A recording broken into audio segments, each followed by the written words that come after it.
Hello everybody, welcome to the United Stands. I'm Mark Goldbridge and this is your latest Manchester United news as another big manager target for Manchester United falls by the wayside. This time it's Unai Emery and it's Man United rejecting him. We'll talk about that. Also Bruno Fernandes' decision, we'll give you the latest around that. We've also got updates on defenders involving Murillo and Schlotterbeck and a few bits about Berrada. Interesting. I can't figure out whether this article in The Athletic, if you've read it, about Berrada is a hit piece or a PR piece, because it sort of treads the line of both. In some ways, I think they're trying to be positive. But in another way, I read it as he's just not the guy. Comes across as timid, can't work under unless he's got a structure above him, and was probably riding the wave of Soriano at Manchester City and actually can't do the job on his own. But we'll talk about that a little bit in a moment. Also got this for you as well. I'm going to have to move across here. This caught my imagination. I think it caught yours as well. The best post-Sir Alex Ferguson 11 when it comes to players signed after Sir Alex Ferguson retired. Take a look at that. Maybe you want to get in the comments with it. We'll come back to it in a moment. I mean, look, I think it's really sad that Luke Shaw's in there. I think it shows a massive underinvestment at left back. And Wan-Bissaka at right back as well. I think we're talking 13 years and the best left back is Luke Shaw and the best right back is Wan-Bissaka. I think it exposed. I think the thing for me is not, who do I pick? It exposes the weaknesses of the recruitment over the last 10 years in certain areas that, well, our fullbacks should be better than that. They should be better than that. Definitely. We'll come back to that one, but let's get straight into the news. Lots to get into, as always. So, Manchester United reject Unai Emery. I expect we're going to get infiltrated by a few Aston Villa fans here, but you shouldn't be worried by this because Manchester United are one of the biggest clubs in the world and we are on the market or in the market for a manager. Last week, Ancelotti and Tuchel are off the table because they're going to sign or have signed new contracts. Enrique doesn't fancy the Man United job. Unai Emery is not on Manchester United's list. Now, I don't agree with this. I think that Unai Emery should be very high on the list. He's, the contradiction of what Man United are meant to be all about is Premier League proven and people that can massively improve the club. When you look at Unai Emery, he's Premier League proven. He came into a team that Steven Gerrard was massively underperforming with and basically hasn't stopped them winning for 3 years. I think he's absolutely perfect for Manchester United. But even with the bookies, he's really low. He's behind, he's not even in the top 10. You've got, I'll give you the top 10 in a minute, but he's not in the top 10. He's below people like Hertzler at Brighton and some other names as well. But he's very low with the bookies. And the reason for that is that Man United aren't going to approach him. And the reason for that is because United have put some very strict parameters in place around recruitment again. This time with the manager. Now, we know with players, they don't really want anybody who's over 26. And with the manager, they don't really want anybody that they've got to pay for. Unai Emery has a contract till 2029. He doesn't have a release clause, but there'll be compensation there. Man United don't want to be paying compensation for a manager that they might be paying compensation to if they sack him in the next year, like they did with Amorim. So Man United paid Sporting to get Amorim. And then they've paid Amorim to sack him 12 months later and all of his staff. A very, very expensive exercise. Some people put it between 20 and 30 million pounds when taking into account what we paid to Sporting. Some people think it might have been more than that. So United are already saying that they are not going to go for managers that they have to pay for. Best in class. Best in class, people. We're talking best in class here. So, look, I'm sure there'll be some Villa fans going, Unai Emery wouldn't leave Villa to come to Manchester United anyway. That's absolutely fine. We're not saying that we would get him. What we're saying is Man United have rejected going for that type of manager. It's not part of their parameters. So this nonsense that they're going to do a big all-inclusive recruitment policy for the manager, well, they're not, because Tuchel, Ancelotti and Enrique have all said no. And they're not looking at people like Unai Emery. So best in class is becoming, I don't know what I'd describe it. Maybe you can tell me in the comments. I certainly don't think it's best in class. It's best that suits us, maybe. That's cheap, available, and unambitious. I don't know. I don't know what the parameters are. I personally would like Unai Emery. at Manchester United. I think that we might be in a position, and I hate to say this, we might be in a position where we need the guy before the guy.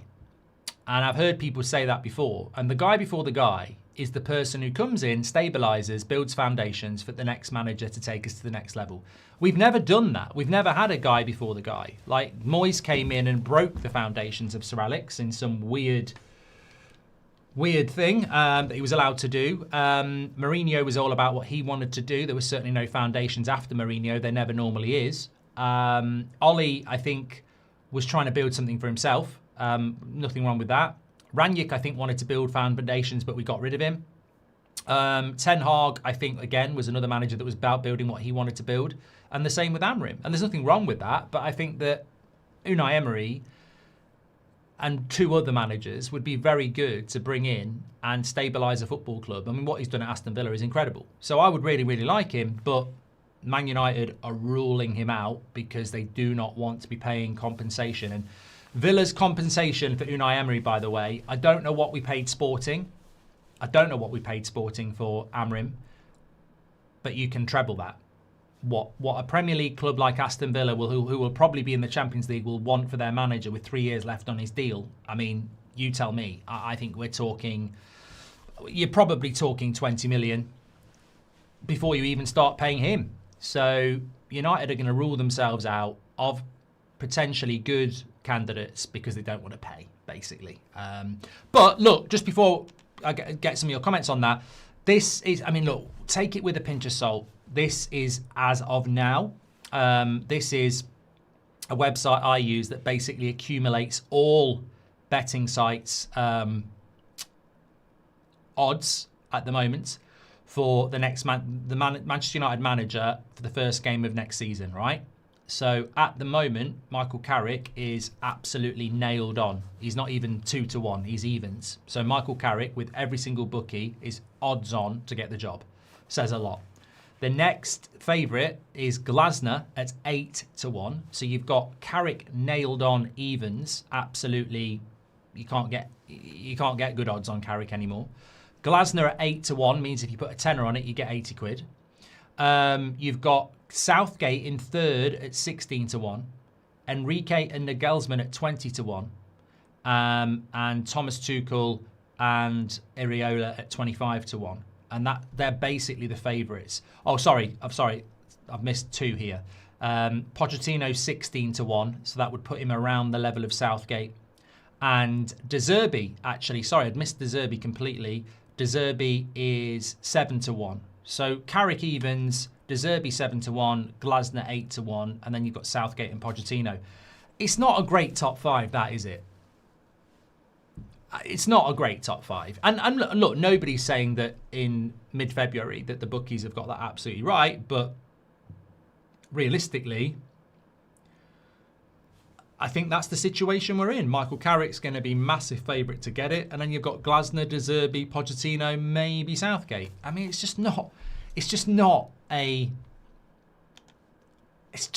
I don't know how already we've dropped the ball on what was looking like 3 weeks ago a ridiculously fruitful manager market, and we've suddenly managed to home it down to Carrick, De Zerbi, Pochettino, Glasner, and maybe Southgate. I don't know.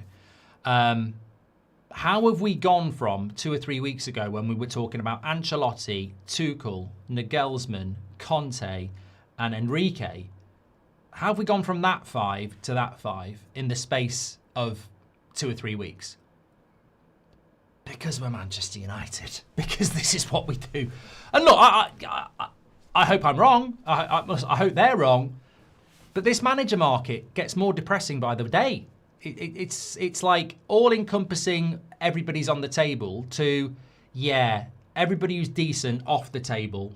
And the choice is, I mean, it's like looking at the bottom of a rabbit hut, really. That's your pickings, really. It's yeah, it's not looking great, is it? And I think that the big issue with it as well is that any one of those managers comes with a big question mark above their head. Carrick, De Zerbi, Glasner, Pochettino. They all have question marks. That's fine if it's Man City. You know, you give the job to Carrick or De Zerbi at Man City, at least you know you've got amazing, best-in-class attitude to be the best above them. We're taking question marks and putting them into an environment that is just not conducive with being successful either, is it? So, look, I'm not surprised by it this Monday morning, but I think it's disgusting that we are ruling managers out because we don't want to pay compensation. How many times have I said over the last 12 months that we behave like Everton? We behave like Everton. I'm not taking the piss out of Everton, but we behave like Everton in the sense that we set parameters of things we can't do before we even try. It's like going on holiday and not packing the sun cream when you're going to Mallorca because you're not going to go in the sun. But that's part of going to Mallorca. It's nice weather. Well, we're not packing any sun cream and we're not going in the sun. It's like, what? Why are we going on holiday then? You know? Next thing you know, we won't be packing the bloody condoms. You know? What are we going on holiday for? The point is that was when I was 8. That was the lads' holiday, Mallorca, if you didn't get the pun. But it's ridiculous to have parameters in place for something so important. Ashy says, I think Emery is just a better version of Moyes. He's good for a small club, but failed to achieve bare minimum at both PSG and Arsenal. Bring in Conte. I think, mate, you're entitled to your opinion, but I think your assessment of Unai Emery is absolutely terrible. I mean, you might want to check how well he did at places like Sevilla and Villarreal. You might want to check what he's done to Aston Villa in the 3 years he's been there, because I don't think it's a small club to consistently qualify for the Champions League when you're Aston Villa. I really don't. And their style of football is very good. I think the comparison with Moyes is like comparing Cristiano Ronaldo to Liam Delap. I think your mile was off, but... Hi, mate. Do you reckon you could summarise the Diamonde situation and whether you back our chances over Liverpool? Well, I could do, Tubby. Or you could watch the 8 o'clock show last night and get that summary in the first 10 minutes like everybody else. But essentially, Man United really want Diamonde. They're working on the deal. Favel is going to be very actively involved as a former RB Leipzig employee. Diamonde has come out and said that Liverpool is not his dream, it's his dad's dream. He's open to other things. Obviously, Jurgen Klopp's there.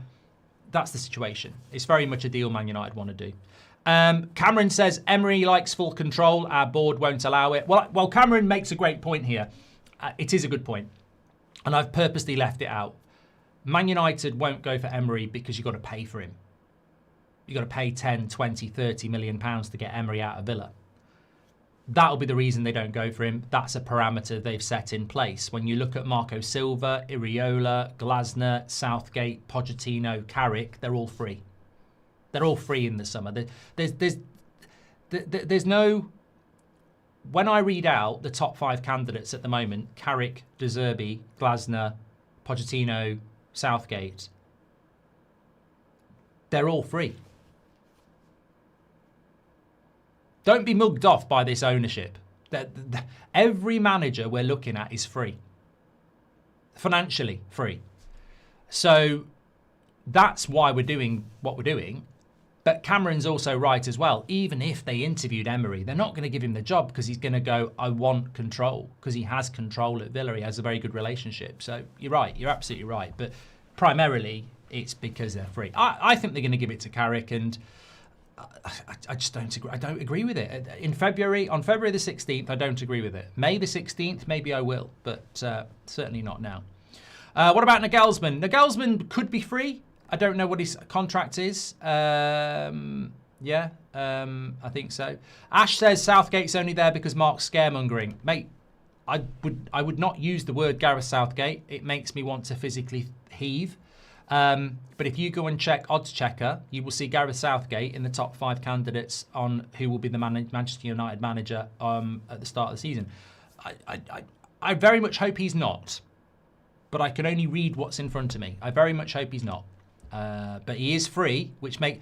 The sad thing is, Southgate will be more appealing to Manchester United than Unai Emery because he is free. Simple as. Also, a slight, just before we move on to this Bruno story, but a slight correction from yesterday morning's show. We were talking about Schlotterbeck to Manchester United, and I couldn't find anywhere where this story had come from. One of you did message me to say that it's coming from Bild in Germany. So I basically went and had a look at that, and effectively it was very tentative, linking Manchester United to Schlotterbeck. However, that was where the source was for it. United, the story we had yesterday morning still stands true. They're going to give Harry Maguire a new contract. They won't buy a centre-back. Again, it sort of goes back to cheap. Everything we're looking to do is cheap. Cheap, cheap, cheap. Let's not buy a centre-back and keep Harry Maguire for another year. Let's not go for a manager that costs anything. Let's go for what's cheap and free. We're going to keep going down that road because essentially they're just going to sell this summer on midfield signings. That's what we're going to do. And I don't think there'll be much money for anything else. There are the centre-back market, the left-back market, the winger market this summer is very, very lucrative. Like, I saw a story this morning about Murillo at Forest, very good left-sided centre-back. He's going to be available this summer. Obviously, we've spoken about people like Lewis Hall. There are some very good players available in positions that we need or could go for this summer.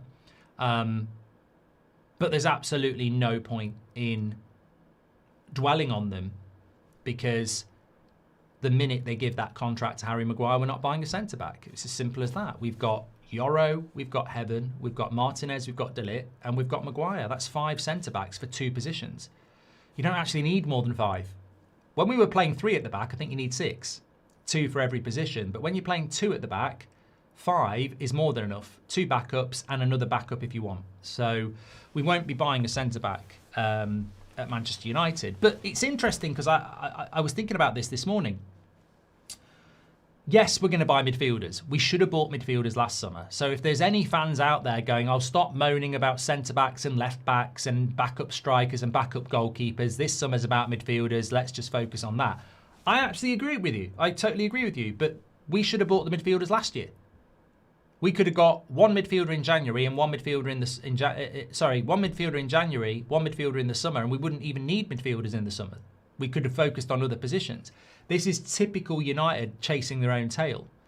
And while we're getting midfielders that we should have got last year, other clubs are going to be out there getting people like Murillo and Lewis Hall and players that we should be looking at, but we're a year behind as per usual. The midfield salute. And imagine if we go and sign Berrada.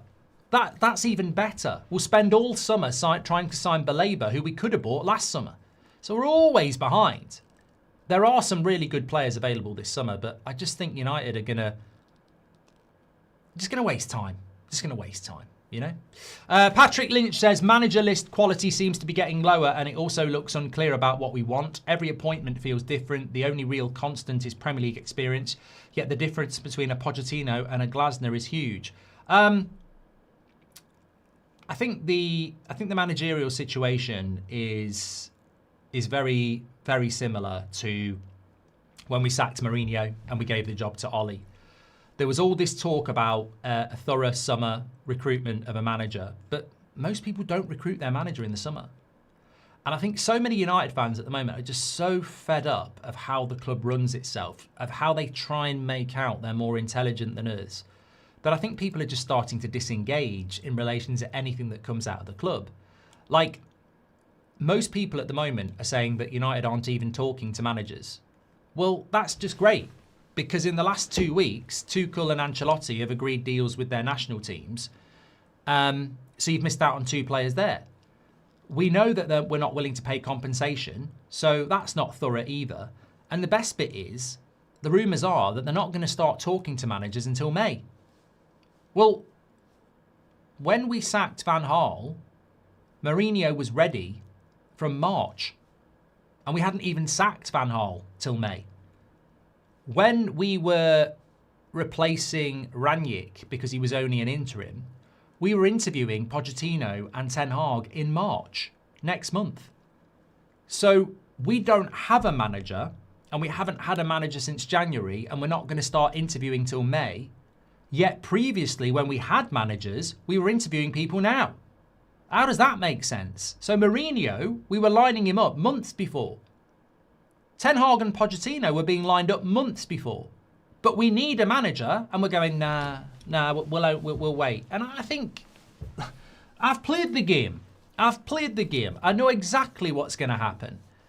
We're going to give it to Carrick because it's cheap and it's easy. And it's going to be Steve Holland, and it's going to be Jonathan Woodgate, and it's going to be Johnny Evans, and it's going to be, you know, hopefully a better version of Ollie, Carrick and McKenna. But that's what we're going to do. We're going to go cheap, and we're going to pray, and then we're going to hope, and then we're going to see what happens. And yet again, we're going to get lied to on a basic PR propaganda bullshit about we're going to run a thorough, best-in-class managerial recruitment process. Well, that should have started a month ago. It's like the continuing ignorance around a January transfer window, which is a transfer window, where they go, we don't like it, we prefer to do it in the summer. Like, we continually ignore the January transfer window, and it damages us. And now, with a managerial recruitment process, we're not going to start it till the summer. No other football club would do that. They'd have started it a month ago. They would have started a month ago. They'd be talking to people, they'd be talking to agents, they'd be having secret meetings. You know, I'm not even doing it. We're sat there basically going, it's the old bloody John Bon Jovi FC, isn't it? Living on a prayer. They're praying that Carrick is going to keep winning and turn the fan base into a song again. They're praying that Carrick's going to keep winning, there'll be a song about him, so they can just give him the job because it's the fans' choice. That's what they're hoping for. It's as simple as that.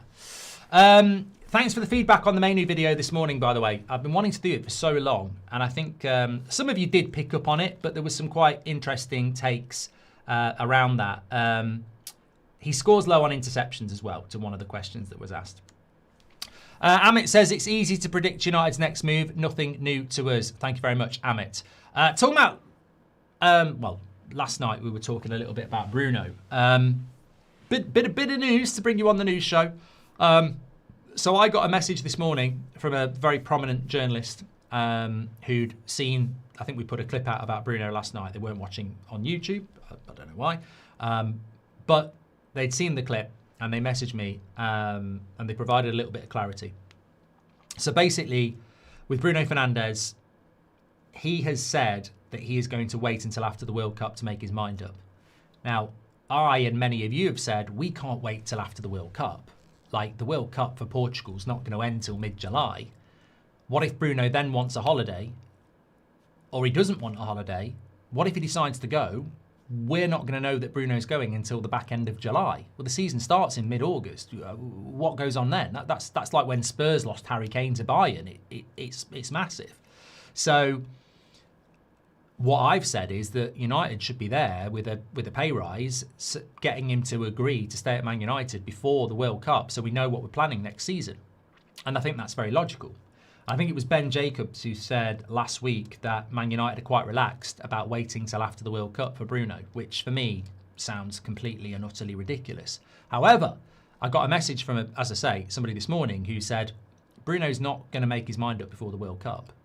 They basically said Man United may project they're relaxed, but what football club is relaxed about their best player holding them to ransom until the back end of a transfer window? And if he goes, they're in big shit. Because if he goes, they need a replacement, but it's too late in the window. But if they buy that replacement, they're basically saying go anyway. So he's got them by the balls and twisting them. But not in a bad way.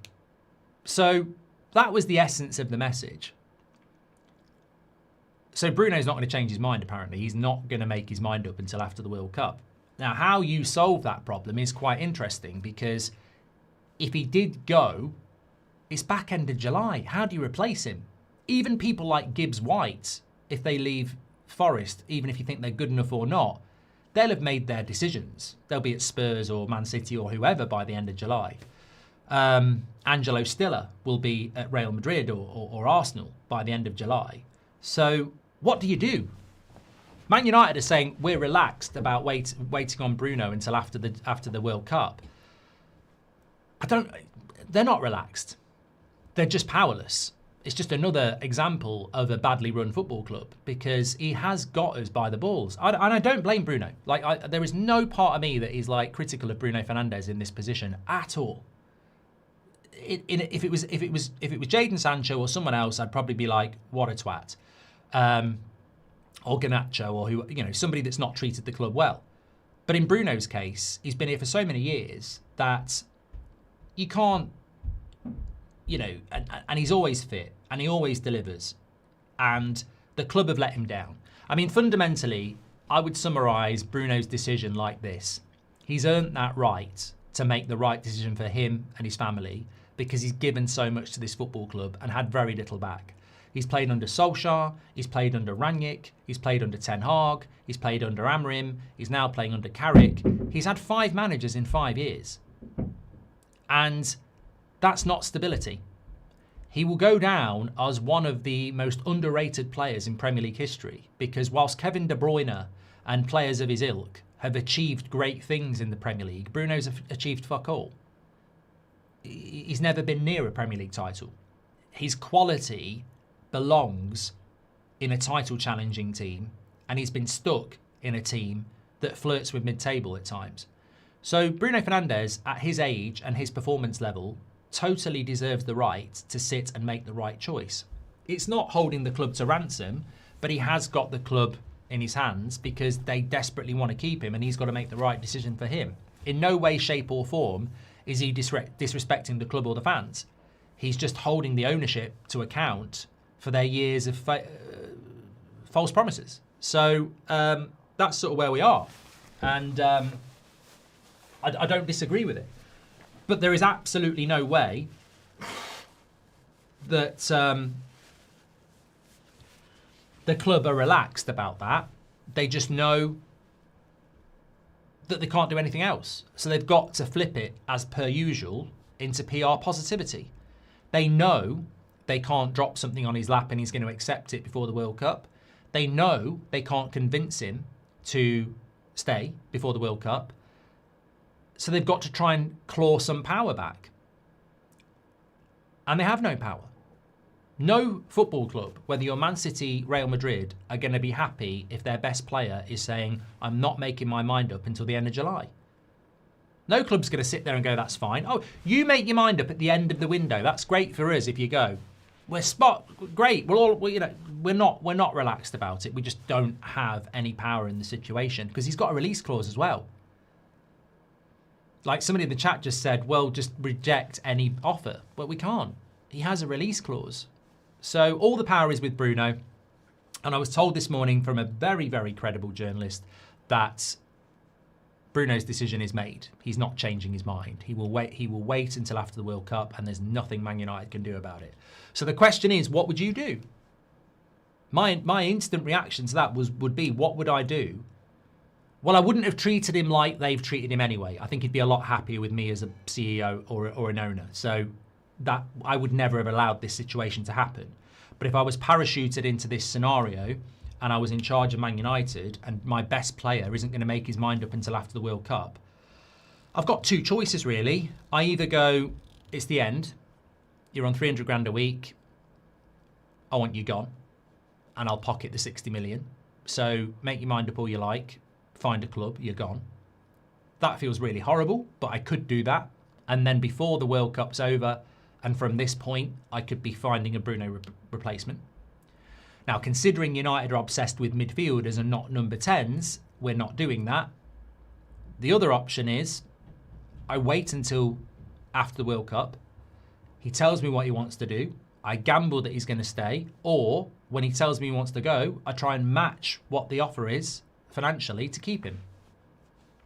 Both very difficult solutions. Because if he doesn't want to stay, where's my replacement?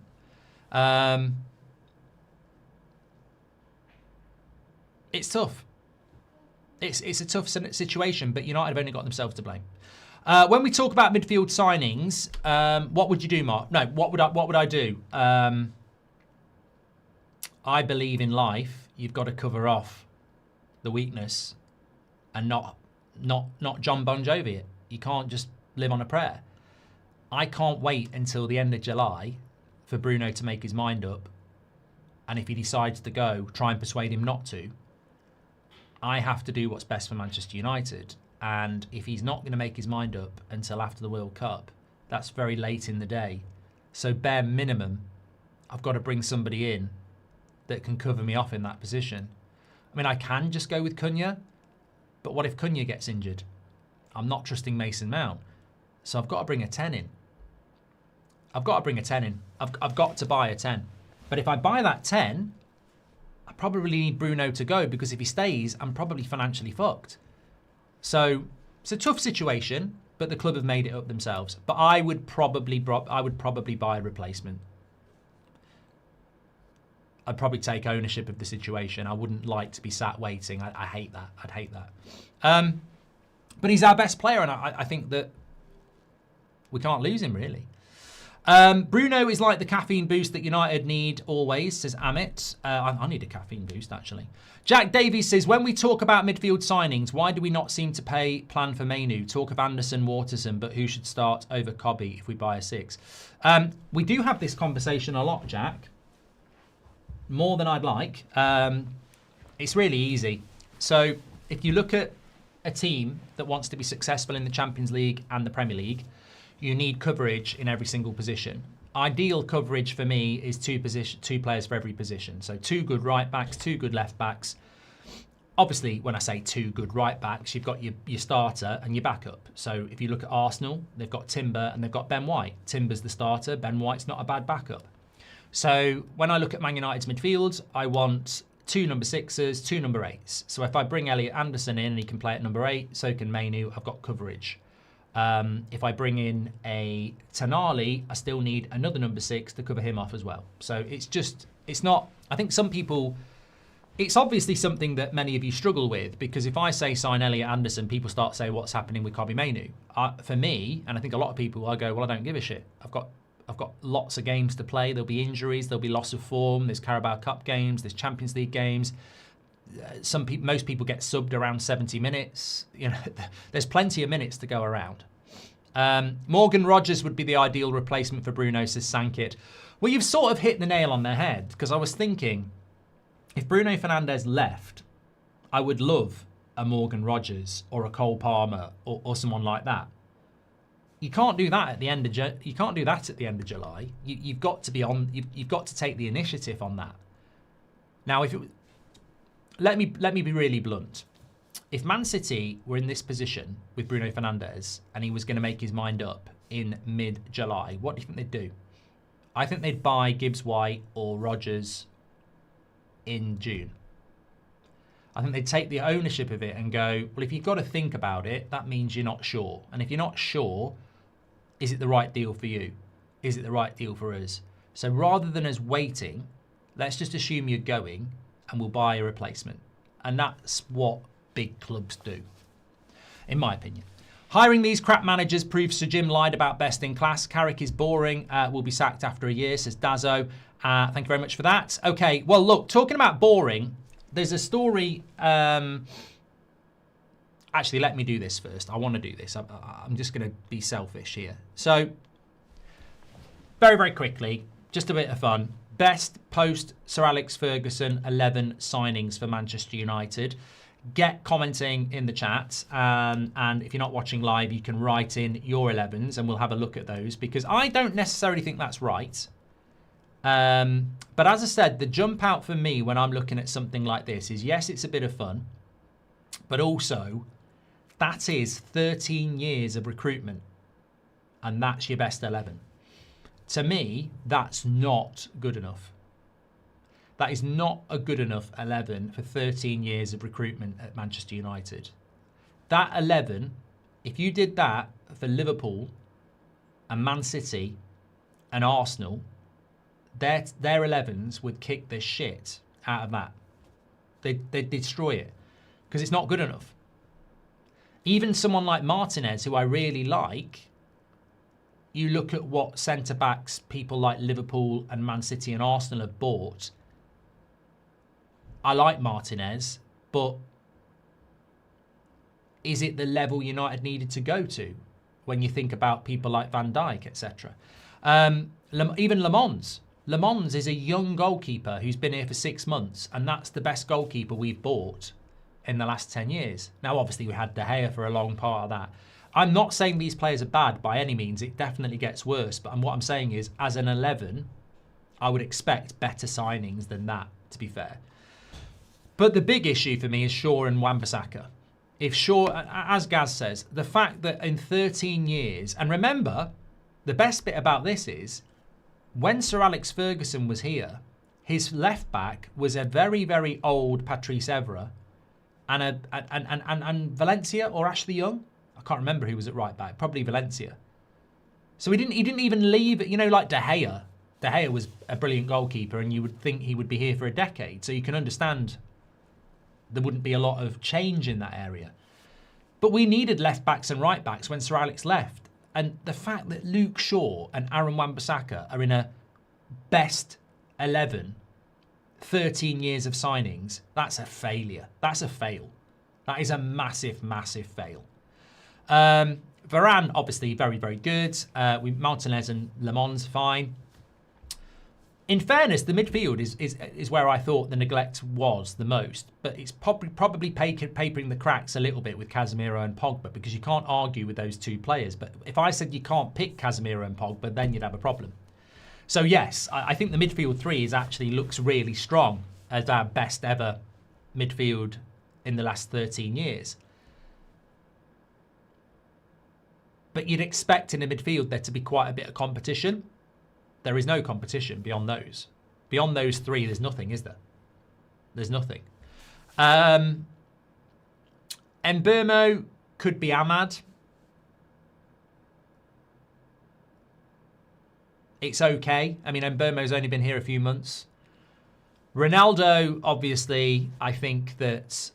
I mean, look, it's going to be Ronaldo, isn't it? I can't think of anybody that could go there as a striker signing, and the fact that our best signing striker post Sir Alex is a Sir Alex player, again, exposes the inability to move forward. And Martial as the left winger, again, I think that, if I'm being completely honest, I'm clearly getting a cold, which I absolutely do not want. I think that Martial off the left-hand side, when he first came in under Van Gaal, and you think about that debut goal against Liverpool, was very good. But again, it's not a position that we've had a lot of success in. So overall, I think that's a really big stamp of disapproval on 13 years of failure. If that's the best you can produce on 13 years of signing players, it's shit. There's some good players in there, but it's shit. And it would be worthwhile just figuring out what a Man City 11 is, because they're going to have some incredible players in their team. And the same with Liverpool, and the same with Arsenal. And that team's just not good enough. It's just not good enough, in my opinion. But, you know, I thought a bit of fun. You can get yours in as well. I nearly clicked stop streaming then. It's amazing, but Pogba, Shaw, Martial and Varane were all very injury prone during their time as well. Yeah, yeah. I mean, look, it's a very good point, Patrick. It's not just about them being there. How much did they actually play as well? Slide says that team's insane though. Oh, mate, that's that. Can I get? This team is not insane, is it? Varane was at the end of his career and injury prone. Wan-Bissaka was massively, massively inconsistent at United. Luke Shaw has been here for 13 years and has massively underachieved in that time. Paul Pogba was injury prone. Casemiro came in and gave us 1.5 good seasons at 30. Bruno's been incredible. And Mbeumo's only been here 6 months. Ronaldo was 48 when he came in. Well, he was at the back end of his career. And Martial was massively inconsistent as well. If you're looking at that team and whacking one out, you're having a joke. You've set the bar very low. Names-wise, very, very good. But how many of those players did we get in their prime? And how many of those players stayed fit? So, at their very best, it's not a bad team. But we didn't have them at their very best. Okay, just a bit of clarity there. Faisal says, Carrick's been fantastic with this squad. Versus West Ham, he had little to change beyond Sesko with injuries and a weak bench. Paying 40 million for Emery plus 150 million gives him a boosted team already doing well, says Faisal. John says, I can't see how we don't fail next season with more games. Players training and playing less means any coach will struggle with 2 games a week. I think my stance at the moment is focus on the short term and breathe in the positivity. Because I think next season's going to be a bloody nightmare. I just don't think next season's going to be very good. I don't think we have the ownership. I don't think we have the structure. I don't think we have the plans in place. I think next season's going to be very, very difficult. I hope I'm going to be wrong. What's the story around Odegaard? I don't know. I might get Beth to look at that at 2 because I've seen little bits, but I don't know why Odegaard to Man United would be a thing. Do you think that these low IQ owners understand the concept of being proactive? They treat the club like it's a bank instead of a football club, says Roblin. And there is a third option. You buy someone like Cole Palmer and Yamal and push him out, says Bale. World Justice. Thank you very much. I mentioned it at the start of the video as well. There's this article in The Athletic today about Berrada. And as I say, you can read it positively, you can read it negatively. Personally, I don't rate Berrada. And I think the best interesting points that they made in this article was basically covering off the fact that it feels like he's not very charismatic. He's quite dull. This is their words. It basically said that though he has worked very well in a clearly defined structure, is Berrada a visionary? Can he be the architect who shapes a club in his image? It was a question that even his most ardent supporters at City could not answer for sure. The cult of Soriano, who was the main guy at Man City that Berrada worked under, a figure who cast a huge shadow at City, is powerful and has often led to those in his orbit parroting his ideas. It's become a self-fulfilling prophecy that any hire at City must meet the gold standard. But even those who have spent many years at the group concede it's often difficult to distinguish between who is making the wave and who is riding it, i.e. was Berrada riding the wave of Soriano? So basically, I think this whole article about Berrada, it talks about his ability to speak multiple languages. It talks about his involvement in a lot of things that went on at Man City. But my feeling about Berrada is that I don't think he has got the charisma to lead Manchester United. I don't think he has got the CV to run Manchester United. He comes across as very, very uncharismatic. He also worked at a football club where he had some very, very, very best-in-class people working around him. How much of that was down to him and how much of it was down to them? And also at Manchester City, I think it said it in the article as well. At Manchester City, you're basically working for Google. You know, it's huge, it's powerful, it's successful, it's modern, it's hungry, it's driven by data and stats and being cutting edge. And at Man United, you're working for, I don't know, what's a big name brand that's dying on its arse?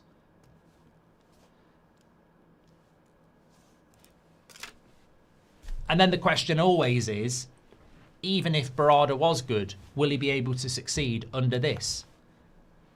Because at this, we've got the Glazers and Sir Jim who just stick their nose in everything. So, I don't know. Yahoo's a very good one. What was it? AOL. Remember AOL? That was the dial-up, wasn't it? Who remembers when you used to go on the internet and you could hear your bloody router making the noise? Yeah. BlackBerry, yeah. Zlatan is the best player since Sir Alex, says Angel Bomb. Yeah, but that's because you're a Zlatan Player FC person, aren't you? Mate, Zlatan was good, but he gave us 8 months. He didn't even finish the season. People forget about Zlatan. He played from like August to March, and that was it. Didn't even finish the season. That was it. Thank you very much for that. Sorry, I've just been sent something here. I'm just checking what it is. Yeah, check out the Manu video. It's very interesting. I mean, I'm a big fan of Manu, and I like what he brings to the team, but there are holes as well. You know, there are holes.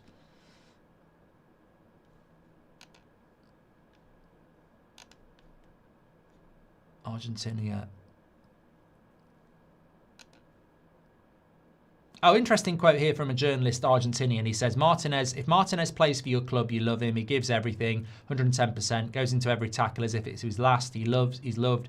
No one will say a single bad word about him in Argentina. They can't wait for him to come back to the national team.